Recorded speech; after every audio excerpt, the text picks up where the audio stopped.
यगदेकर नदीच्या किनारी एक मांजर आपल्या पंजानी एका माशाची शिकार करते। तेवढं तिथे एक विषारी बेडूक येतं आणि ते मांजराच्या शेपटाला पकडतं।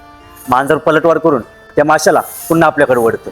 आता चिडलेलं बेडूक मांजराच्या शेपटाला चावतं। मांजर सुद्धा चिडते। मांजर आपल्या धारदार नख्यांनी त्या बेडकावर हल्ला करतं।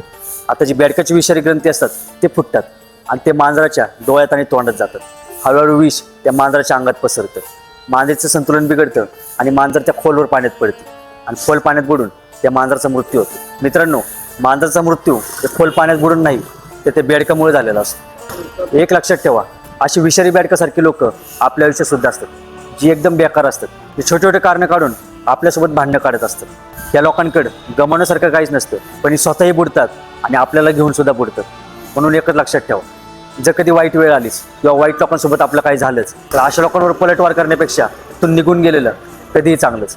कारण विषारी बेडकासोबत भांडणं करून खोलवर पाण्यात जाऊन बुडण्यापेक्षा तिथून निघून गेलेलं कधीही चांगलंच।